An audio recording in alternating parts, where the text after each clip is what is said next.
చూసుకోవాలి. కోర్టులో కేసులు అంటూ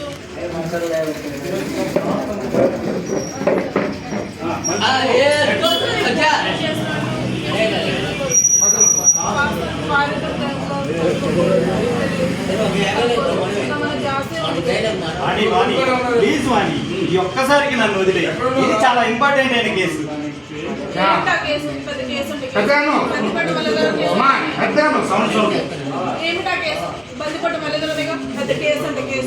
అవును వాణి, ఆ కేసు బందికోట మల్లుదోరదే. ఆ కేసు నేను టేకప్ చేస్తున్నాను. ఆ విషయం నీకు తెలియదు.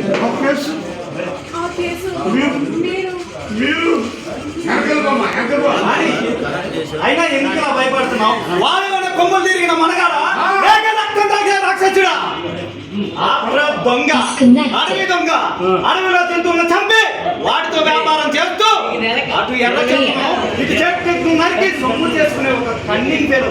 వాటికి నువ్వు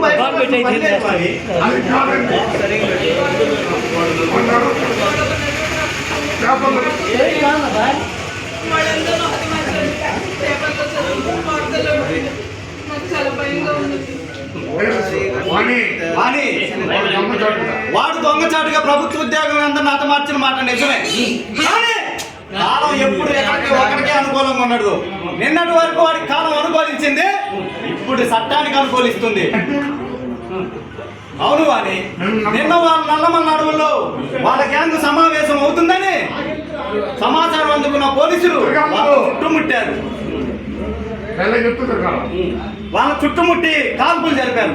ఆ కాల్పుల్లో కొంతమంది హతమైపోయారు, మరికొందరు హత్య అయిపోయారు. కానీ ఆ మల్లుదొరగాడు ప్రభుత్వానికి లొంగిపోయాడు. నిజం వాణి, రేపు ఆయన కోర్టులో హాజరుపరుస్తున్నారు. ఆ కేసు విషయం చీఫ్ జస్టిస్ గారు నాకు అప్పగించారు. వాడు ఇప్పుడు ప్రస్తుతం రాజమండ్రి సెంట్రల్ జైల్లో ఉన్నాడు. వాడు ఇప్పుడు పూర్తి బందోబస్తులో మన మధ్య ఉన్నాడు. వాడు ఇప్పుడు పాము ద్వారాలు తీసిన పాము.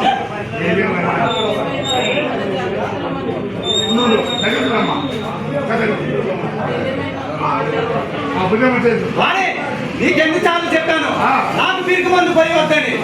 ఆయన ఎవరికేమో మనకు జాగ్రత్తలో మనం ఉందాం అనుకుంటే ఇలాంటి దోపిడీదారులకు ఎదురేముంది. అయినా ఇలాంటి వాళ్ళని ఈ సమాజం పెంచి పోషిస్తుంది. సరేలే, నువ్వు వెళ్ళి ఆ మాట్లాడరే నా బండరాయికి ఒక టెంకాయ కొట్టిరా.